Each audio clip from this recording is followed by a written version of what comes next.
The spring wind of 1860 swept across the vast prairies of Missouri, bending the tall grass in long rolling waves that shimmered like the sea. The land was raw and restless, stretching endlessly beneath a pale sky, dotted with scattered homesteads, weathered fences, and the occasional plume of dust from a passing wagon. The frontier was still young, a place of wide distances and brave hearts.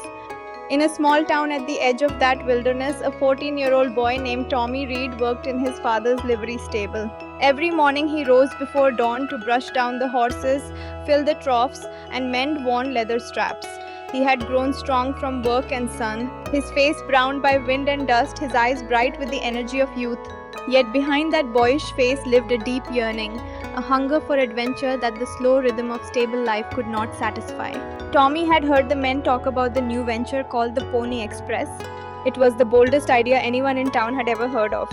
A line of horsemen who would carry the US mail faster than any man had done before, galloping day and night from St. Joseph, Missouri, all the way to Sacramento, California. Nearly 2,000 miles of open country, mountains, rivers, deserts, and danger. It sounded impossible, and that was exactly why Tommy was drawn to it. Every day he watched the riders come and go at the relay station near the edge of town. They were hard men, thin, wiry, and quick, chosen for their speed and daring. Their horses were the best, light, muscular, and trained to run at full stretch. Tommy often helped water and feed them, dreaming that one day he might ride beside them, but to most grown men he was still just a boy. Then one golden afternoon his chance came. The day was hot, the air heavy with dust, and the horizon shimmered with heat.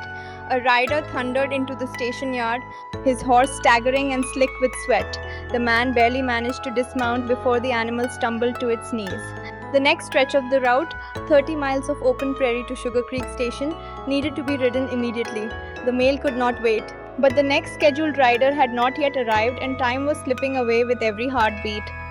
A murmur of worry ran through the men gathered around.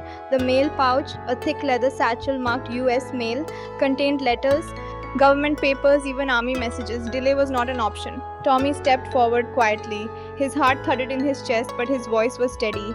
He knew the horses, knew the trail, and above all, he knew he could do it. The men hesitated. A boy against the dangers of the prairie? But there was no time to debate. A horse was saddled, the pouch strapped tight, and before doubt could take root, Tommy mounted the bay mare and turned her toward the setting sun. With a sharp tug on the reins and a quick kick, the horse leapt forward. The world around him blurred, the wind roared in his ears, the ground thundered beneath him. He was flying. The vast prairie opened like a golden ocean.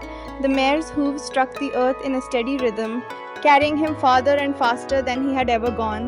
The towns and fences fell away, replaced by wild grass, creeks glinting in the light, and the endless stretch of horizon. The boy's fear faded, replaced by a fierce joy. For the first time, Tommy felt what freedom truly meant, the kind that comes with speed, courage, and the open sky. As the sun sank lower, the colors of the land deepened. Long shadows stretched across the plains, and the cool wind of evening swept over him. He passed through fields of sage and wildflowers, their scent rising in the twilight. Once, he startled a herd of antelope that scattered like quicksilver across the hills. Another time, he glimpsed a lone coyote pacing him from a distance, its eyes gleaming like twin embers.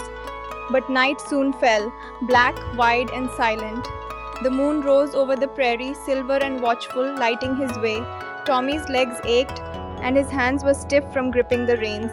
His throat burned from thirst, and every breath came ragged and dry. Still, he did not stop. The mail must go through, that was the rule of the Pony Express, and it was the promise he had made to himself.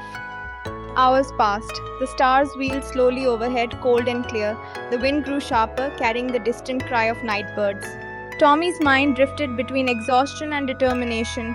He thought of home, of his father's stable, of his mother waiting by the lamp, perhaps worrying if he would ever return. But he pushed the thought away and leaned lower in the saddle, urging the mare onward. Then through the veil of darkness he saw it, a faint flickering light far ahead.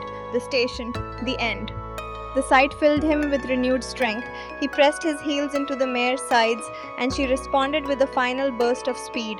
The ground rushed beneath them, the wind whipped his face, and the light grew brighter until it became a steady flame. Moments later, they galloped into the yard at Sugar Creek Station, both rider and horse covered in dust and sweat. Tommy slid from the saddle, his legs trembling, his breath shallow. The mare stood heaving, her sides rising and falling rapidly. He lifted the heavy mail pouch and set it on the postmaster's desk. The man looked at the boy, his small frame, his blistered hands, the fierce spark still alive in his eyes, and simply nodded. No words were needed. The job was done. As Tommy stepped outside again, the first light of dawn was breaking over the prairie. The sky glowed pale pink, the grass shimmered with dew, and the world seemed new. He felt something deep inside him, a quiet pride, not loud or boastful but real. He had done a man's work, faced fear and distance, and conquered them both. The Pony Express itself would last only 18 short months before the telegraph wires stretched across the land, carrying words faster than any horse could run.